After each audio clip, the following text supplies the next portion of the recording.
Olá, tudo bem? A partir de agora começa mais um Universiência, um programa feito por TVs e instituições públicas de ensino superior nordestinas. Aqui a gente mostra a importância das produções científicas do Nordeste e como elas têm transformado a vida das pessoas. Vamos ver agora quais as pesquisas iremos conhecer no programa de hoje. Estudantes da Universidade Federal de Sergipe estudam o impacto da inteligência artificial nas escolas. Pesquisa do Instituto Federal do Maranhão busca entender como o recurso da dramatização pode auxiliar os estudantes de licenciatura a construírem a sua identidade como professor. Veja também, cientistas da Universidade Federal do Ceará estudam as expressões musicais das religiões de matriz africana, apresentando sua riqueza e complexidade entre as décadas de 30 e 80. E ainda, pesquisadores da Universidade Estadual do Sudoeste da Bahia desenvolvem película protetora natural que aumenta a durabilidade de frutas. Tudo isso e muito mais você confere agora no Universiência.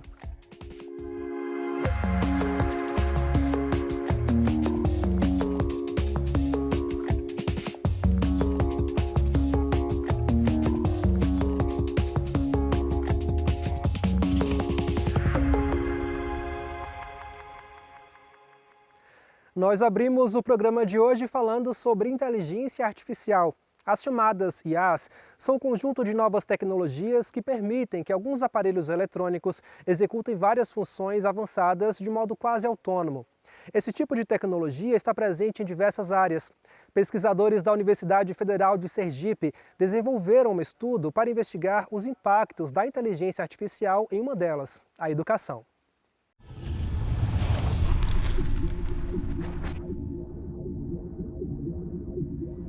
A inteligência artificial está cada vez mais perto de nós. 3 a cada 10 estudantes brasileiros já utilizaram a IA não apenas para tirar dúvidas na hora de fazer o dever de casa. Eu já fiz sim, o uso de inteligência artificial, seja lá para procurar algum termo, para perguntar alguma coisa ou até mesmo para conversar com a inteligência artificial. Não costumo usar muito porque, querendo ou não, de alguma maneira acaba influenciando. Então pode ser que eu fique muito dependente disso.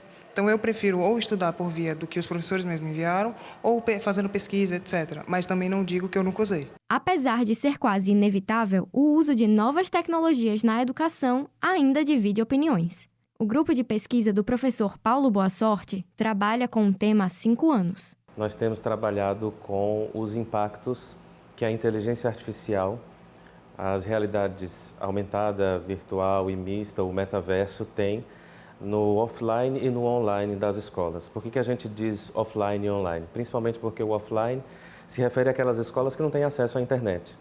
Mas os alunos, quando chegam à escola, eles trazem hábitos, eles trazem reflexos do offline, da inteligência artificial e também do metaverso.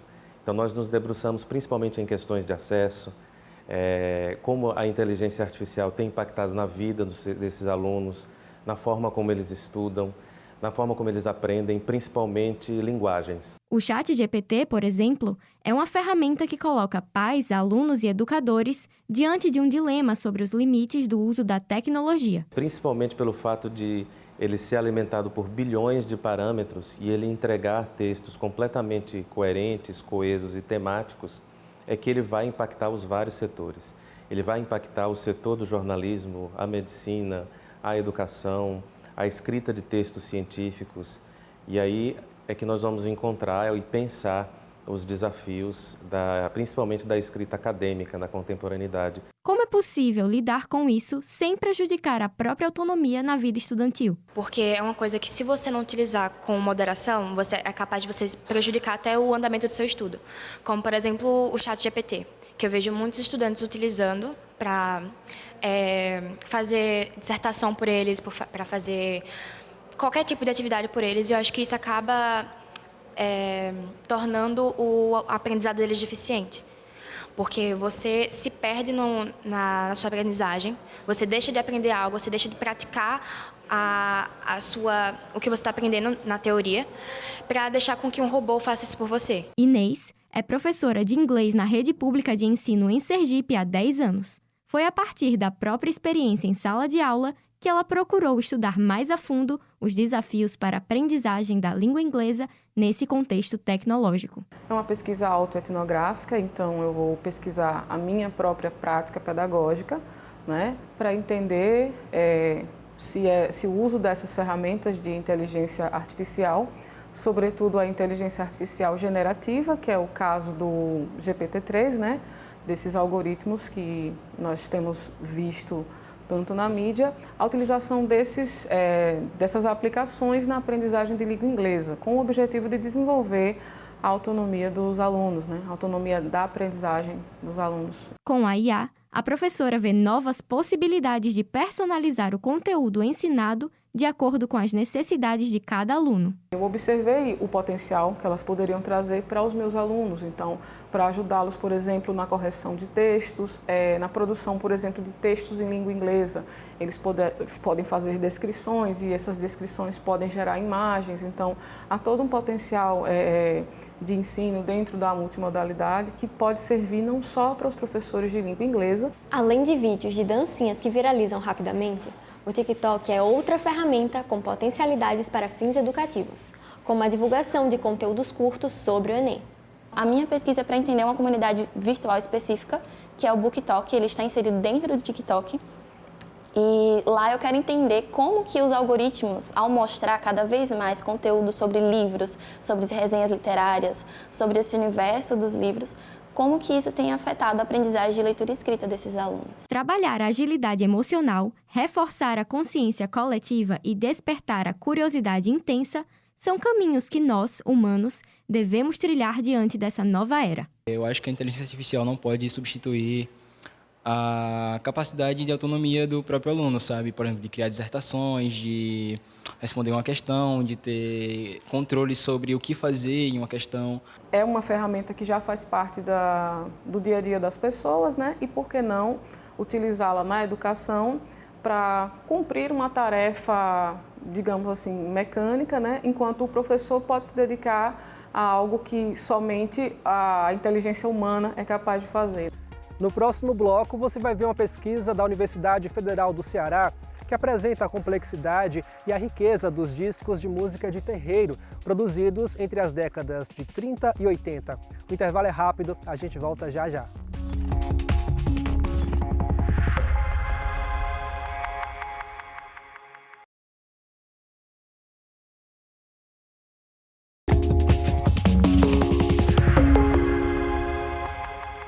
Além dos fundamentos de didática, ensino e aprendizagem, a formação de professores envolve diversas questões conceituais e filosóficas importantes.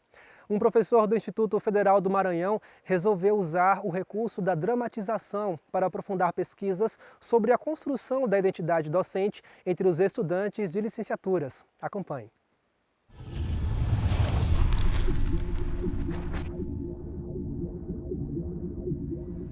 Eu tenho desenvolvido, desde o doutorado, um estudo sobre o processo de constituição identitária docente, mas o meu foco tem sido os licenciandos, porque a grande inquietação é saber como esse licenciando se percebe professor.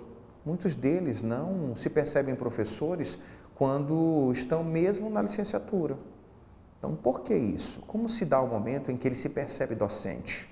Os participantes, que foram 4 estudantes de licenciatura em artes visuais e 4 estudantes de ciências agrárias, eles são selecionados a partir de alguns critérios.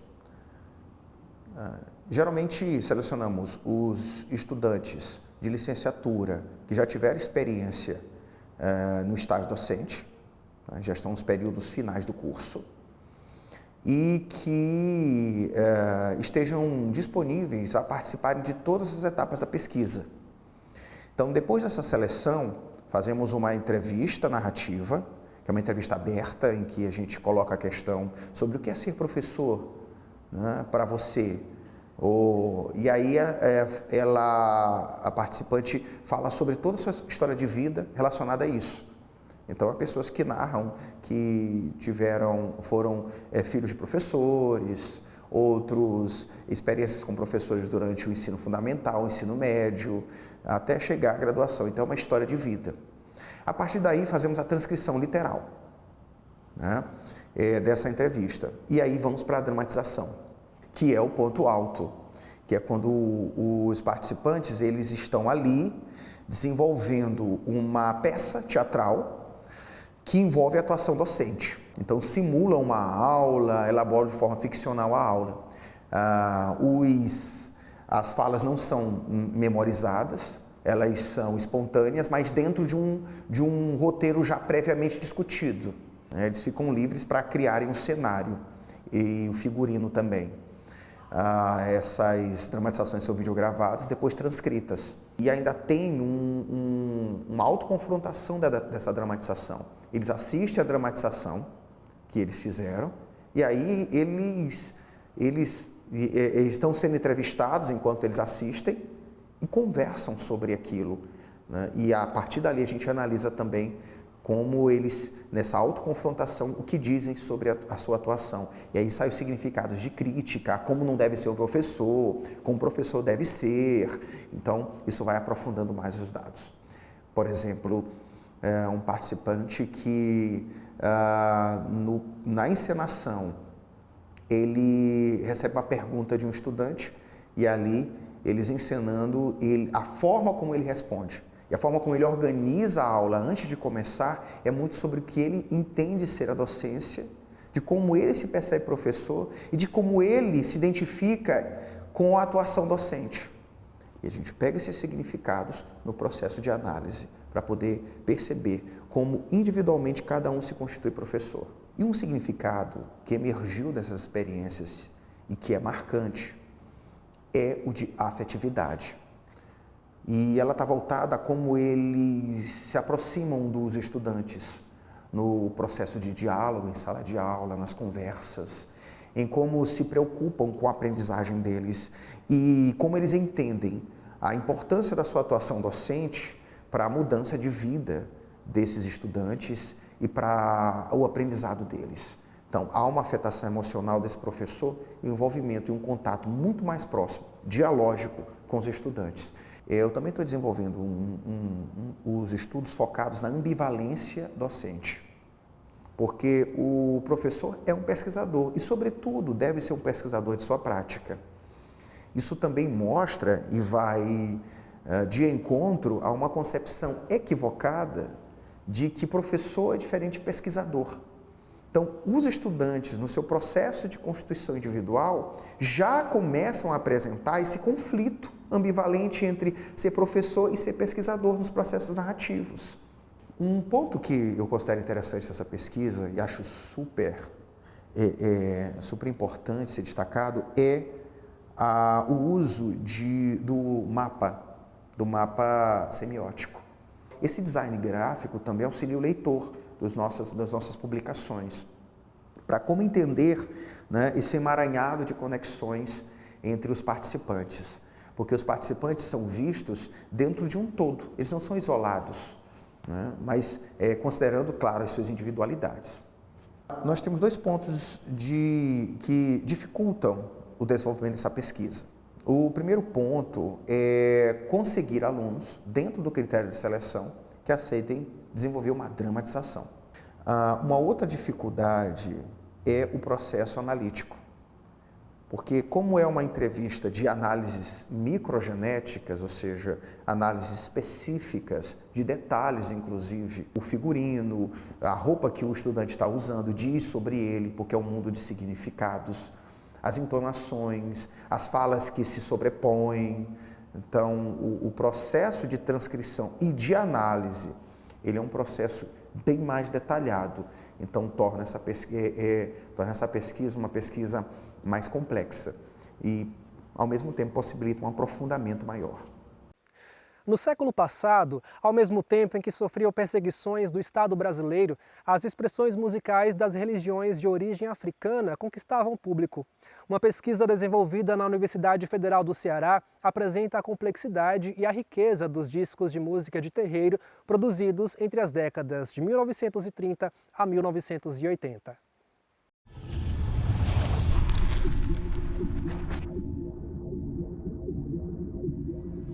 Durante o século XX, discos de cera e de vinil fizeram parte do dia a dia das pessoas. Vários estilos conviviam, inclusive expressões musicais do candomblé e da umbanda.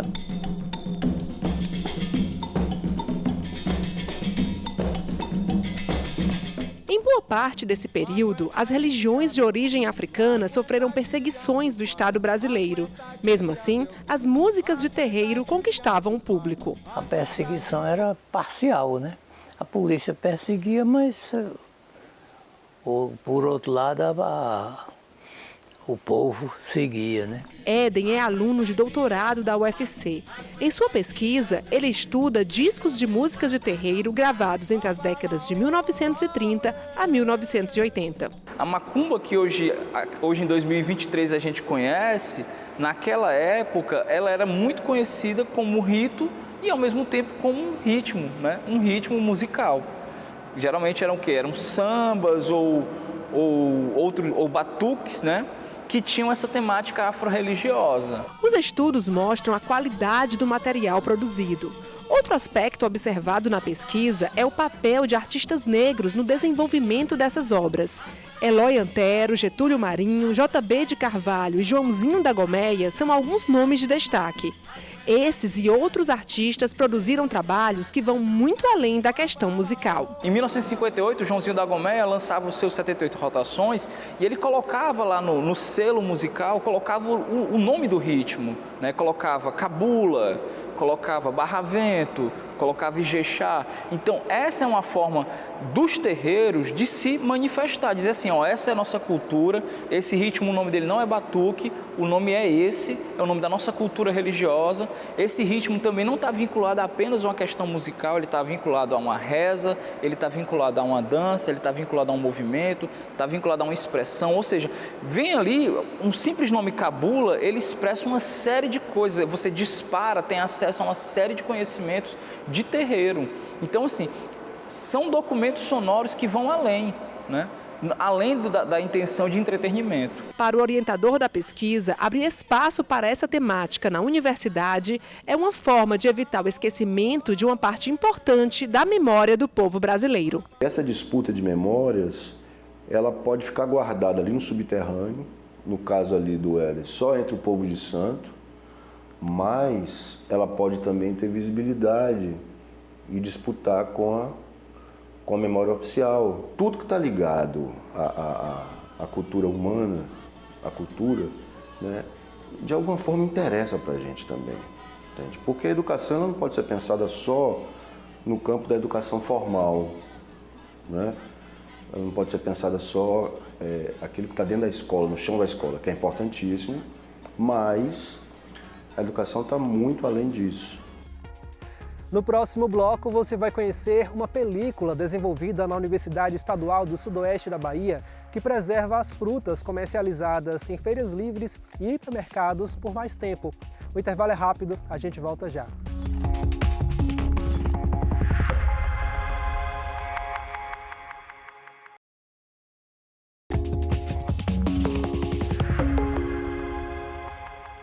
As frutas são alimentos ricos em fibras e vitaminas que são essenciais em nossa dieta diária. Para muitos, a aparência delas contam bastante na hora da compra e também do consumo, não é verdade? Com isso, as menos atrativas são descartadas, levando ao desperdício. Foi pensando em reduzir o descarte dessas frutas e também em aumentar a durabilidade delas que pesquisadores do Programa de Pós-Graduação em Agronomia da Universidade Estadual do Sudoeste da Bahia, campus de Vitória da Conquista, desenvolveram uma tecnologia inovadora. Confira.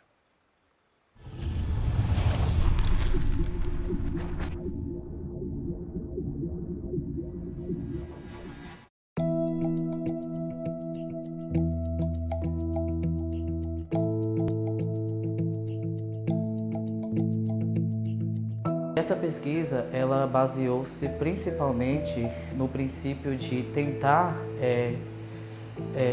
aumentar a vida de prateleira, ou seja, aumentar o tempo de vida útil de frutas de manga, principalmente pelo fato de a manga ser uma fruta altamente perecível e ela se deteriorar muito fácil ao longo do tempo e permitir com que ela chegue a locais de comercialização mais distantes, né?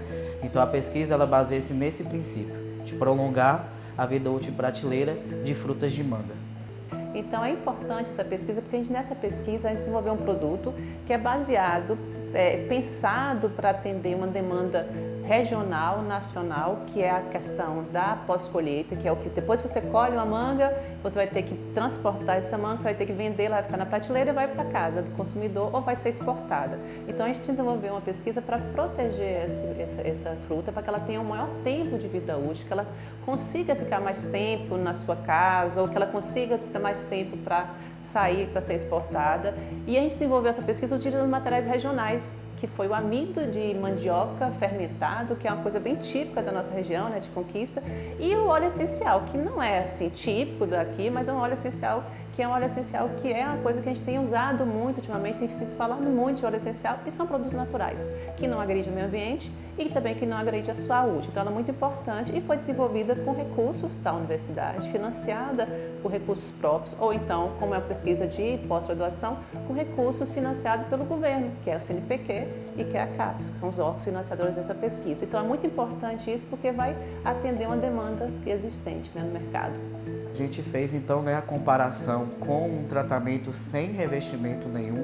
Então a manga, do jeito que a gente coletou no campo, trouxe e submeteu, né, ao armazenamento, assim como as outras que a gente submeteu a esse tratamento com os revestimentos comestíveis. Então o resultado que a gente teve foi um retardamento do amadurecimento. Então a gente avaliou várias características físicas, químicas durante todo o experimento, num período de avaliação de 15 dias.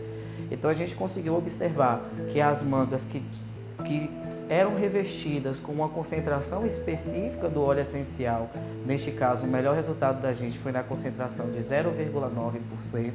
Então nessa concentração a gente não teve desenvolvimento de doença pós-colheita, que no caso da manga a principal é a antracnose, então não houve desenvolvimento de doença.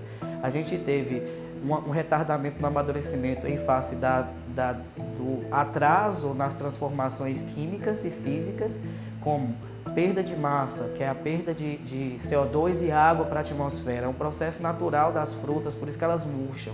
Nesse caso, aquela revestida, ela não sofreu esse murchamento como as mangas que não estavam revestidas. Então a gente conseguiu reduzir aí em torno de 40% essa perda de umidade para a atmosfera, a perda de massa.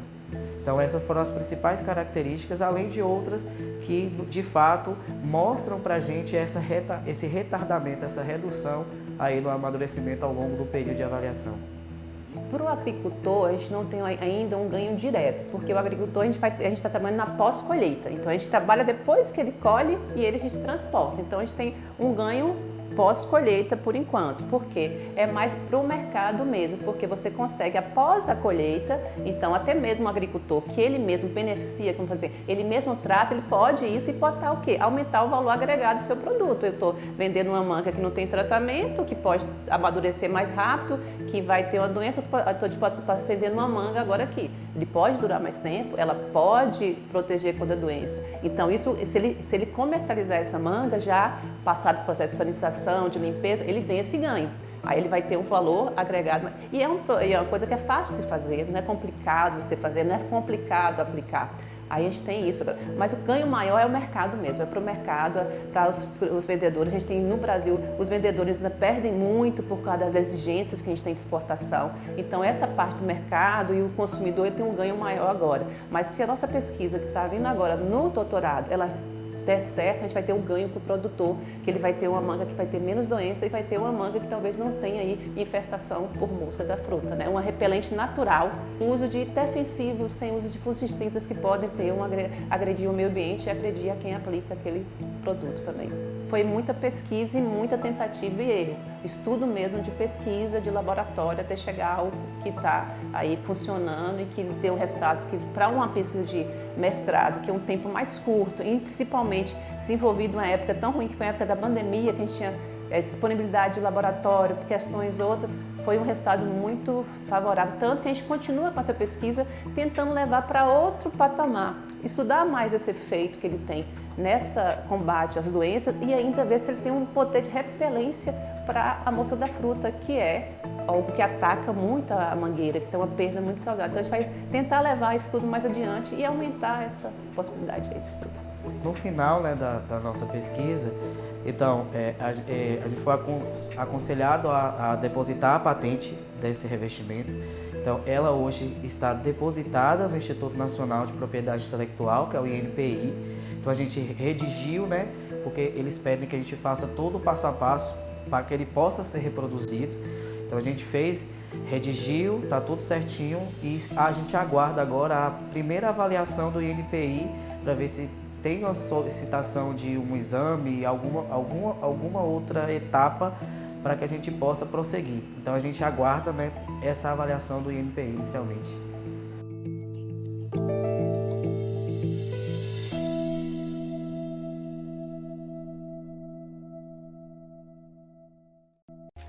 O Universiência de hoje fica por aqui.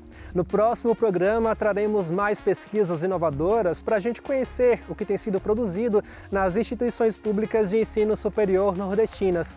Caso tenha alguma dúvida ou sugestão, envie um e-mail para universiencia@uesb.edu.br que a gente te responde em um próximo programa. Muito obrigado pela sua companhia e até mais.